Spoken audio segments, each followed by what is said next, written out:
Hello, fellow collectors. So today I want to show you why collecting non-sports cards is my favorite thing.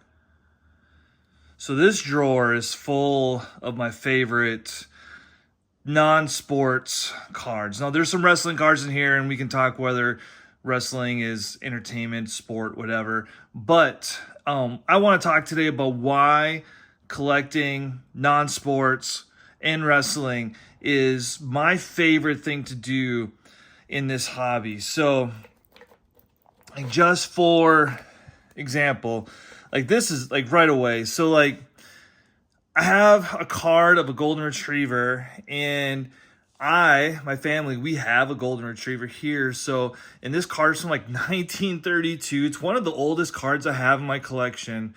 And to me, it's just a super cool card. I'll always, remember our dog because of having this card. I was able to get it for a few bucks. And so one of the things I love about collecting non-sports cards is that, first off, you don't have to break the bank to purchase a lot of these cards. Especially during COVID, basketball and football, baseball, all those cards just got so expensive. And it was kind of depressing in a way because it's like, you really couldn't, afford to get the cards that everyone were talking about or who you really wanted. But when it comes to non-sports cards, it's a completely different story. So let's go through some more of the cards. So I have a ton of Star Wars cards. Obviously, if you watched any part of my channel, you see all the Star Wars videos I do. So what's cool about collecting Star Wars cards is just, since I've been watching all the movies since I was a kid, to the memories the cards bring back it's fun. It's nostalgia, and it's hard to beat. The wrestling cards, like I said, I got back or started collecting wrestling cards a few years ago. And what's great about that, especially I think this is like an 85 or an 87 Andre the Giant card. So it's one of the earlier wrestling cards you can get. And I got it for like $1 or something like that. Andre the Giant is one of the greatest wrestlers in the history of wrestling. And one of the older cards you can really get of Andre, and I got it for a few bucks. You can't do that in any of the other sports. You can't do it in basketball or football. Like, you're paying thousands and thousands of dollars for some of those old cards from way back in the day. So it's like with wrestling, especially since the popularity of it is just getting better and better, or more popular. You have a chance to get into some of the earlier wrestling cards at a really decent price of somebody like these guys that we all have memories of, especially if you watched it from back in the day. So another cool Andre the Giant card there. The Topps Chrome version of Andre the Giant, just a great card of his. Yeah, and then there's the Rocky card. So this is from Rocky 2. We got one of Apollo Creed right here. Like I said, the nostalgia of collecting non-sports cards is awesome. And like, I got these packs. I got a couple wax packs for a few bucks, and just got some great cards from the Rocky movie. My family's a big Disney fan. So there's one of the Lorcana Ariel cards there. And then this is from The Empire Strikes Back. Like, I have the original AT-AT, in my collection of stuff. And to see these cards, just a great scene from Hoth and from Empire Strikes Back. Absolutely love it. And like, you could probably pick this card up for less than $1. So if you're a Star Wars fan, like, why wouldn't you want to be collecting some of these cards? They are just absolutely fantastic. And there's another one of the same scene there. Okay, I'm glad this one's here. So everyone, if you're in the hobby, everyone knows about the Marvel craze that happened, especially during COVID. And a lot of those Marvel cards, like from 1990 or so, just took off. Well, I'm going to show you a few more of these, but this is from the second, I believe, Spider-Man movie, and that just came out recently. And I got this for a few bucks, autographed, a piece of actual memorabilia from the movie set.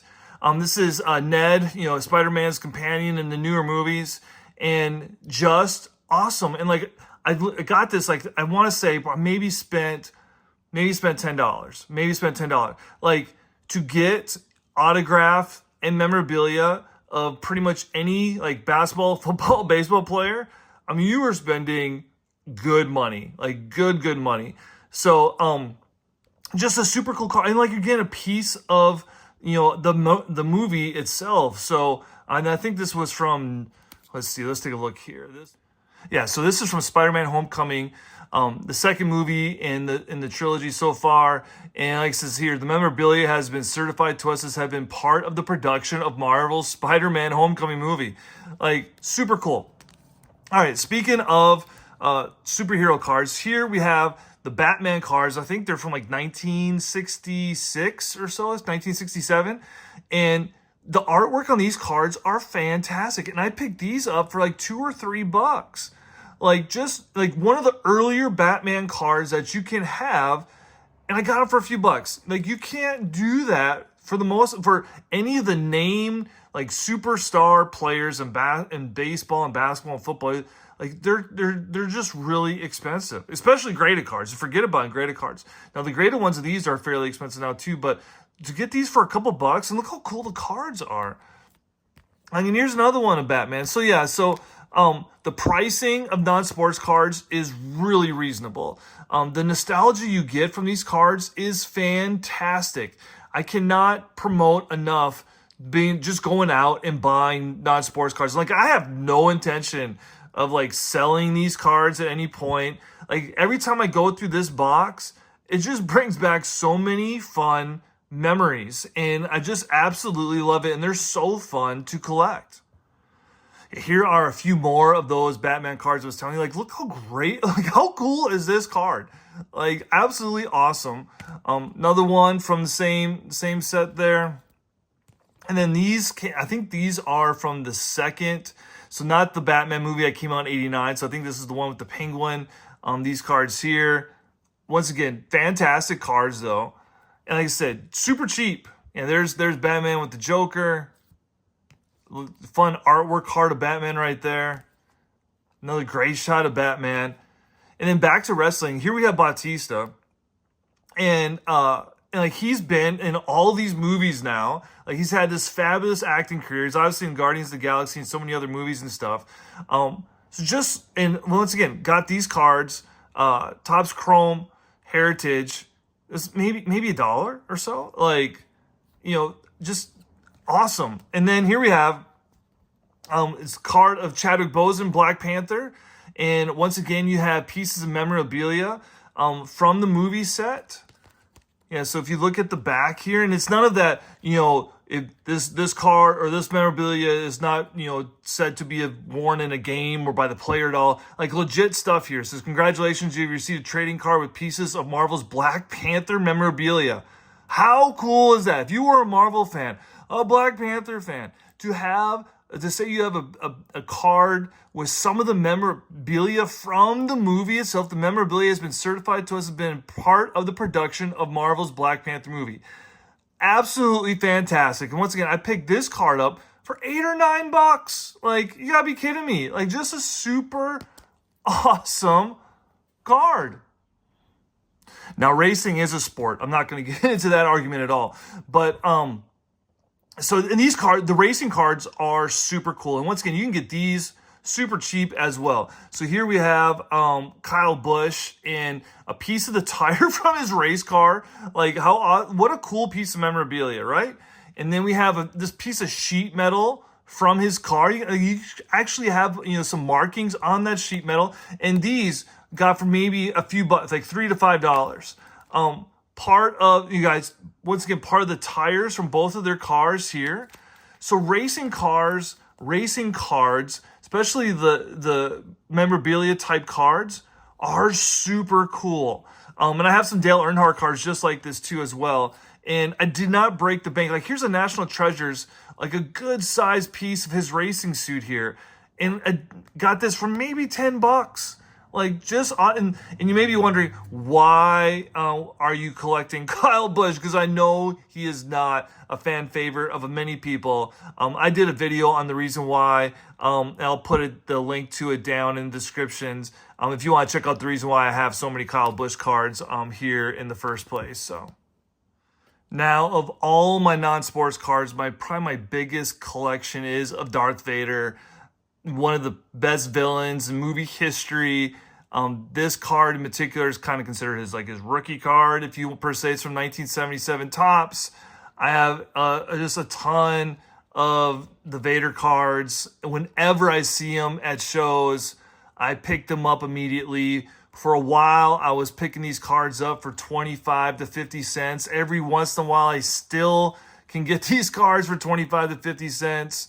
The PSA graded versions of some of these cards are astronomically high, but the base raw cards you can get for super cheap. And like I said, as a Star Wars fans, to go through these cards and some of the shots they have or the pictures they have on the front of these cards are absolutely fantastic. So probably my favorite non-sports card. I had this custom card made from my wedding day. As you can see, it's a 1-of-1 and a few items from our wedding day that they put inside the cards from Tan Man, baseball fan. And he did a fantastic job of making this card. And so once again, non-sports, absolutely fantastic. And got this made for a decent, this is probably, of all my non-sports cards, this is my most expensive one, but well worth it to get it made, and one of my absolute favorite cards as well. So here's a few more of the Spider-Man cards I just showed you with Ned. Now here we have actual Spider-Man, and once again, it's certified to have come from the movie. I guarantee you that is coming from his eyepiece.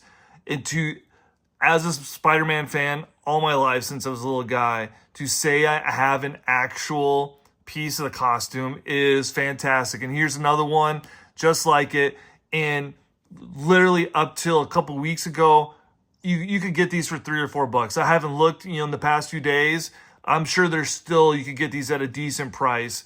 And whenever I remember, I'll go to ComC and look up these cards, and I'll just pick one up because it's just, there's such fun and cool cards to have.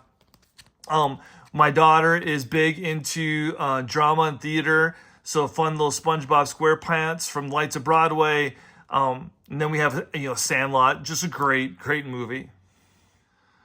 I will say, when I got back into the hobby, I was literally wandering. I was collecting basketball cards again and football cards, but I didn't really find what my true kind of passion for collecting was. And once COVID hit and the prices got so high, and I was trying to find a way to keep collecting without breaking the bank, and I kind of stumbled into non-sports and wrestling and racing cards and things, and I found where my kind of true passion for collecting is. When I go to card shows, these are the kind of cards I'm always looking for right away. And I still will buy basketball and football here and there, but for the most part, non-sports, wrestling, racing, those things is where my true passion in collecting lies. Like I said, for the memories that they bring back from seeing these cards, and just, it's affordable, and that's the big thing. I'm not breaking the bank collecting these things, and I'm just having a great time doing it. So if you have any questions about collecting non-sports, or like I said, wrestling or racing or whatever, just leave them down in the comments below. I'm glad to help out any way I can. Or if you just want to share some of the cool non-sports or cards you've gotten over the years that you love, I'd love to hear it down in the comments as well. So until next time, and happy collecting.